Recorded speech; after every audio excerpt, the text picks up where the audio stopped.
ॐ अज्ञानतिमिरान्धस्य ज्ञानाञ्जनशलाकया चक्षुरुन्मीलितं येन तस्मै श्रीगुरवे नमः। नमः ॐ विष्णुपादाय कृष्णप्रेष्ठाय भूतले श्रीमते भक्तिवेदान्तस्वामिन्निति नामिने। नमस्ते सारस्वते देवे गौरवाणी प्रचारिणे निर्विशेषा शून्यवादी पाश्चात्यदेशतारिणे। जय श्री कृष्ण चैतन्य प्रभु नित्यानंद श्री अद्वैत गदाधरा श्रीवासादि गौरभक्तवृंदा। हरे Krishna Krishna Krishna Hare Hare Hare Ram Ram Ram Hare Hare.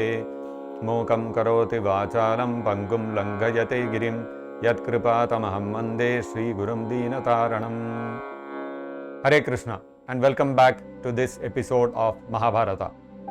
Today we will be learning about who were the children sired by Vyasadeva in Ambika and Ambalika, the widows of Vichitravirya, and we will also understand from that how what was the significance of these personalities with respect to the Mahabharata. Before we come to that, first we would like to take you to the abode of Yamaraj. Don't worry, we are not going to take you there literally, but we would like to narrate one incident that happened with Yamaraj long ago. Once Yamaraj was sitting in his abode, and you know that Yamaraj is the lord of death.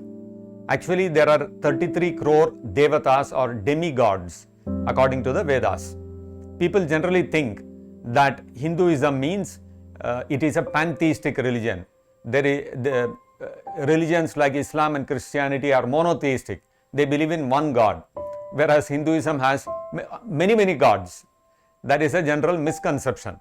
In reality, all of them are all the devatas like Indra, Chandra, Varuna, then we have Surya, Ganesha, Lord Shiva, Brahma, etc. They are all devatas, they are all demigods. In fact, in the Bhagavad Gita, Lord Krishna says, Name viduhu suraganaha prabhavam namaharshayaha aham adirhi devanam maharshinam cha sarvashaha. Lord Krishna says that I am the source of all the devatas. He is the creator of all the demigods, which includes Yamaraj. Actually, all the demigods are devotees of Lord Vishnu, and the Supreme Lord and his incarnations, like we described in the previous episode about the different kinds of incarnations, all those incarnations of the Lord are of a different category known as Vishnu Tattva, whereas the demigods such as Indra, Chandra, etc. and Yamaraj, they are all belonging to a different category known as Jiva Tattva. These Jiva Tattva category personalities can never be on the level of Vishnu Tattva. The Supreme Lord and his incarnations are always supreme, and all the devatas are devotees of the Supreme Lord and his incarnations such as Vishnu. Yamaraj is also a great devotee of Lord Vishnu. It is said that there are 12 Mahajanas in the Vedic scriptures, according to the Vedic scriptures. Who are these Mahajanas? Swayambhur Naradaha Shambhu Kumarak Kapilo Manuhu Prahlado Janako Bhishmo Balir Vayasakir Vayam. Lord Brahma, Narada Muni, Lord Shiva, the four Kumaras, the son of Devahuti, Lord Kapila, Swayambhuva Manu, Prahlad Maharaj, Janak Maharaj, the father of Sita Devi, grandfather Bhishma Dev, Bali Maharaj, Shukadeva Goswami, and Yamaraj. These are the 12 Mahajanas. Why are they called Mahajanas, these 12 personalities? Because Dvadashaite Vijanimo Dharmam Bhagavatam Bhataha Guhyam Vishuddham Dirbodham Yam Jnatva Amritam Ashnute. These 12 personalities, they know the real essence of the Vedas, which is known as Bhagavata Dharma, or surrender unto the Supreme Lord and love for Him. They understand the exact import of all the instructions of the Vedas, what are they driving at, what is the purpose of the Vedas. So Yamaraj is one of these 12 great personalities, and he is a great devotee of Vishnu. But then all devotees of Vishnu like to spread the message of the Supreme Lord, the message of devotional service, bhakti to Him, to all the people. Now, Yamaraj is such a person that he is the Lord of death. He has been given the responsibility of administering over the process of death. So, he has to keep track of all the pious and sinful activities of the living entities and their duration of life in each of their bodies, and then according to their activities, he has to figure out what is the appropriate way to appropriate way for them to die, what should be their form of death, and after they die, he has to judge what kind of whether they go to Swargaloka for their pious activities, to the heavenly planets, or they go to the hellish planets, the Narakalokas, for their impious activities. Now, this Yamaraj, for him to do this activity, this is a 24/7, 365 days a year job. There is no respite in this. Yamaraj does not have a weekend. Imagine if Yamaraj were to have a weekend, Sunday is holiday for Yamaraj. What a great thing it would have been. Or let us say, once a year, Yamaraj for a week he takes holiday. No death on those days. How nice it would have been. But no, Yamaraj is very, very pakka in his services. He will not even for a second take any respite. Every second, any time of the day, any time of the year, somewhere or the other, somebody or the other is dying according to their previous karma. Yamaraj has a very great responsibility on his shoulders. Although he desires a lot to spread the message of bhakti and the message of Bhagavad Gita everywhere, he is unable to do so because the load is so much and he is immersed in his activities. Of course, he has his assistants like Chitragupta to keep track of all the sinful and pious activities, but then every day living entities are coming to his court and he is administering justice to them, and he has to send his Yamadutas to pick up various living entities from this world, and this is a constant job for him, and he is executing his services very nicely. However, always there was some yearning in his heart that I should also get a break from all this and I should get an opportunity to talk about Krishna, about bhakti, about devotional service and all that. This was a desire in his heart which was there at the back of his mind, but he was carrying on his duties. Now, one fine day in Yamaraj's court, one Muni came to his court. This Muni's name was Manduka Muni. And when this Manduka Muni came to Yamaraj, he was a little bit indignant. Yamaraj could make out that this Muni has not come here in a very pleasant mood. And he received him properly, and then he asked him what the reason was why the Muni was not so happy. The Manduka Muni explained his what had happened with him on earth. Manduka Muni had his ashram, he had his hermitage in a place known as Manduka Kshetra, which is a place in Nepal. Even today, this Manduka Kshetra is there. It is near Ruru Kshetra. Ruru Kshetra or Ridik Kshetra in Nepal is the place which is on the banks of the Gandaki river, where all these Shalagrama Shilas of Vishnu are found. So, on the way to Ruru Kshetra, this remote village known as Manduka Kshetra is even now there in Nepal.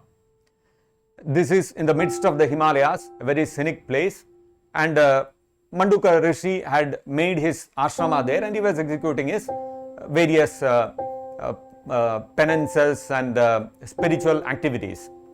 One day it so happened that some criminals, they were escaping from the police, and they came and they happened to come across the Manduka Muni's ashram and they hid in his ashram.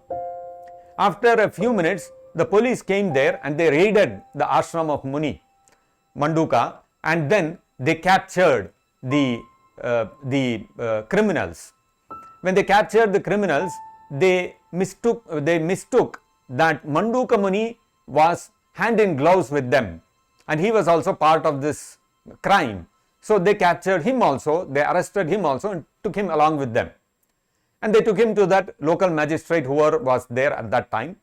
In those days, there was no sessions court, then high court, then go on appeal on Supreme Court, etc., etc. Those kind of things were not there. Those days, law and order was implemented in a more decentralized manner. Sometimes people say India came to exist only after the Britishers, and before them there was no India. Actually, before the Britishers came, the way how the whole kingdom, the country was being governed, was that there were small kingdoms, and each kingdom would have a king. Just like today, we have many states in India, and each state has a chief minister. Similarly, those days there used to be small kingdoms, and a king used to be there, and that one person used to be he used to be the head for the judiciary, law enforcement, as well as for the defense forces. And above all of them, there would be the emperor, who would be in Hastinapura, and all these kings would have allegiance towards the emperor. Now, and for all of them, all the kings, the common codes by which they had to run their kingdoms, the common codes of law was the Manu Samhita and the Vedas. The entire kingdom was being governed by the Vedic texts, the Vedic scriptures. If any of the kings would step out of line, then the emperor would step in, and he would ensure that the kings follow the principles of Dharma. And this used to be the system all over the world. The kings would all report to one emperor who used to sit in Hastinapura. And therefore, this entire earth planet, in the beginning, of course, the earth planet used to be called Ilavrita Varsha. Later on, after the reign of Bharat Maharaj, it came to be known as Bharata Varsha, because Bharat Maharaj was such a great king. So the entire planet was called Bharata Varsha. With time, what happened was, slowly, portions of the certain kingdoms, certain kings stopped their allegiance to the emperor of Hastinapura, and gradually the reign of the kingdom governed by the emperor in Hastinapura starts reducing, and finally today we are seeing what Bharata Varsha has come to be, a small tract of land that we know as India today. Even before 1947, there was Pakistan, Bangladesh, all this was part of the Indian kingdom, Indian country. But after the independence in 1947, Bangladesh became a separate country, Pakistan became a separate country, Nepal became a separate country, etc. In the similar manner, before the Kali Yuga, the entire world was known as Bharata Varsha. Anyway, the decentralized system was of emperors, kings, and the kings in their kingdoms would have their representatives to carry out the law enforcement and the judiciary activities. So these police, they captured the criminals along with Manduka Muni and brought him before the magistrate.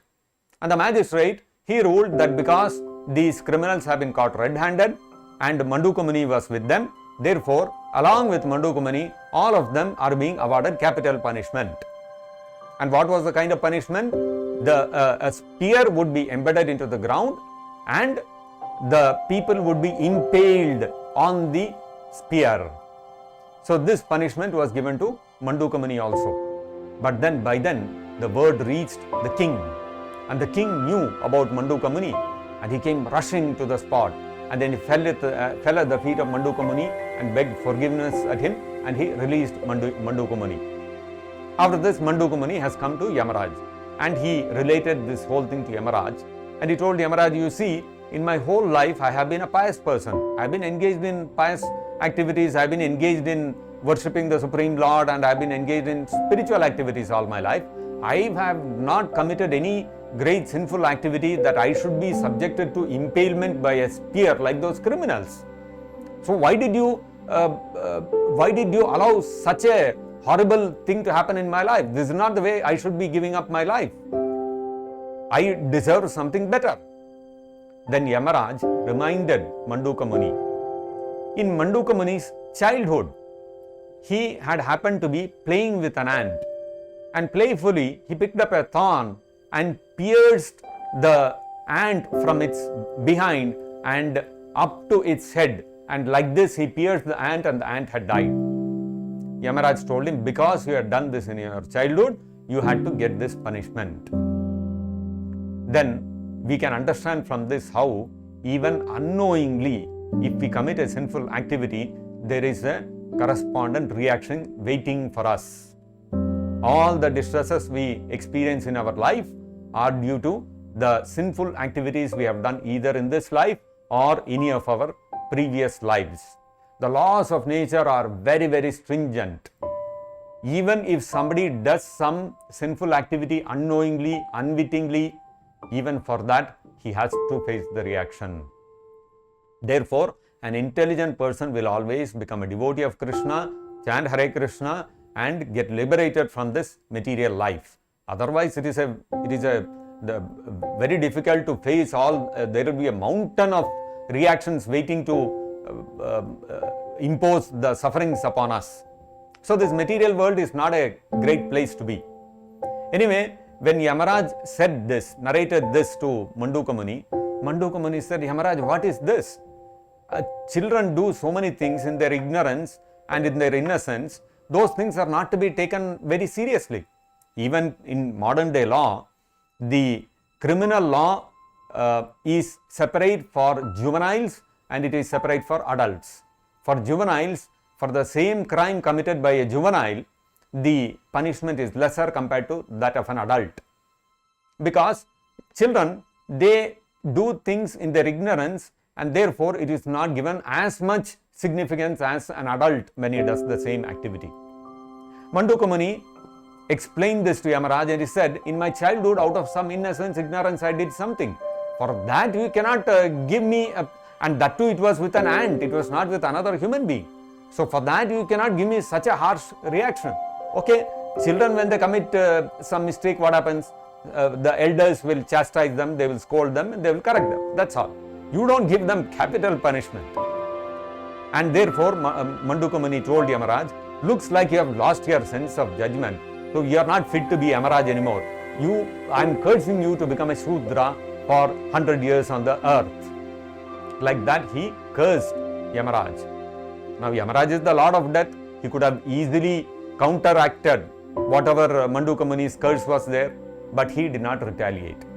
Because he is a Mahajana, great devotee, and all devotees of Lord Vishnu, Lord Krishna, they are very, very humble. And Yamaraj took it that yes, this is the Lord's kripa upon me. I wanted respite from the responsibilities of the administering the death upon the living entities. So the Lord has given me an opportunity to become free from my administrative responsibility in the universe. I'll spend my time spreading the message of the Supreme Lord. Yamaraj did not mind like this, and he accepted the curse of the Manduka Muni, and he was to fulfill that curse of Manduka Muni. He was born as a Shudra in this world. Now, who was he born as, and what relevance does this have to our current description of the dynasty of the Kurus? We will come to know that shortly. Now, in the meantime, let us come back to Hastinapura. In Hastinapura, Vyasadeva begot a son in Ambika, and that son, when he was born, unfortunately it turned out that he was blind. Now, when the blind child was born, Satyavati became very unhappy. Why? Because the king has to head the defense forces, the law enforcement, etc. The king had a very, very active role to play in all these things. Whenever there would be war, or there would be some battle, or some chastisement of some very powerful rogues had to take place, the king would personally go, and he would be well versed in Dhanurvidya, the art of warfare, and he would personally lead all the troops. The entire defense system would be led by him from the front. That used to be the way the chief functionary of the state used to function in those days. Now, when a person has a severe disability like blindness, he would not be able to play this role of leading the defense forces, and therefore people with such disabilities were not considered to be eligible to sit on the post of the chief functionary. Now, this son who was born blind definitely could not become the next emperor. So again the kingdoms are bereft of a proper successor, proper ruler. Therefore, Satyavati requested Vyasadeva a second time, and in Ambalika he begot a second son. And this son, when he was born, he was very pale in complexion. Satyavati was a little concerned whether the child will grow up to be strong enough to be able to lead the army and protect the citizens. So she requested Vyasadeva a third time. When Vyasadeva came a third time, Ambika and Ambalika, they were not very keen on this, because Vyasadeva is in the forest, he is wearing deer skin, he is having matted hair, not a very pleasant sight, long beard, very unkempt, because he is engaged in austerities, he is engaged in asceticism, and he is not looking very handsome and clean shaven and wearing silken robes and all that. Naturally, he is not very attractive to look at.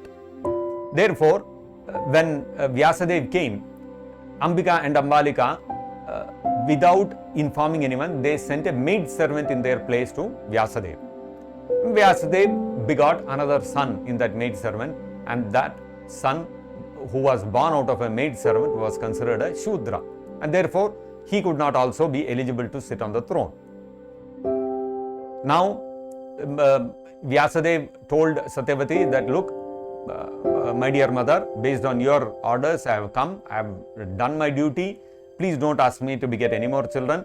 The second son, Pandu, will grow up to be a powerful enough ruler to take care of the kingdom. So please don't worry.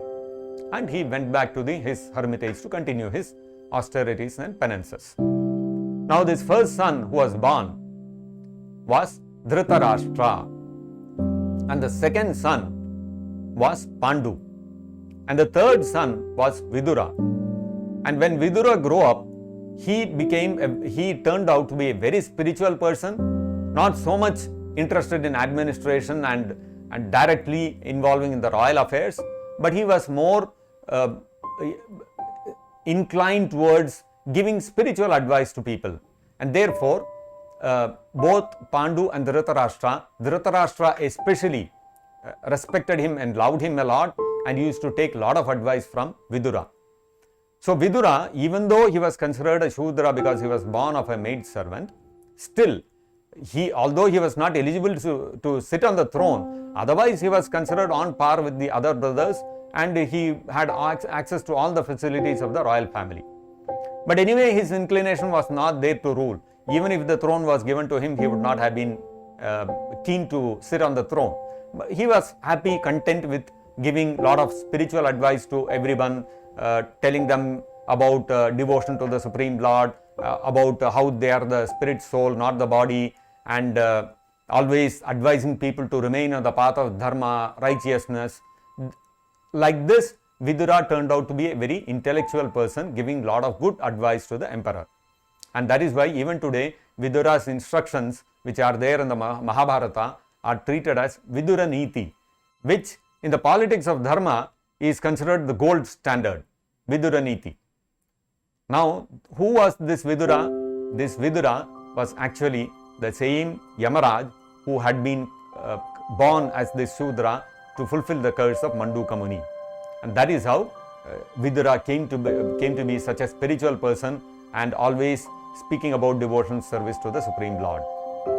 Now, when Dhritarashtra, Pandu and Vidura grew up, how did the dynasty go forward? We will come to that in a short while. Now, before we deal with that, there were some interesting things happening in Mathura, which is in Uttar Pradesh. This region known as Mathura is about 200 kilometers south of Hastinapura, and in Mathura, the Yadavas were ruling over that kingdom, and the capital of Mathura was Mathura, which is there even today. It's about 140 kilometers south of Delhi today. And the Yadava family, the Yadava dynasty, had very close relations with this Kaurava dynasty. Now, how did they come to get related with the Kaurava dynasty? That is something which we would be sharing with all of you in our next episode. So please come back and join us for our next episode to learn about the Yadava dynasty and how the Yadava dynasty is linked to the whole Mahabharata. Thank you for joining us. And before we sign off, there was one question which we had left all of you with in the last episode. What kind of incarnation is Lord Krishna? The answer is Lord Krishna is not an incarnation. Those of you who got that right, congratulations to all of you. Now, why is Krishna not an incarnation? If he is not an incarnation, then what is he? That will become clear as we go on in our further episodes. So please join us for our next episode. Until then, thank you. Hare Krishna. Jagat Guru Srila Prabhupada ki jai. Nitai Gaur Premanande Hari Hari Bol.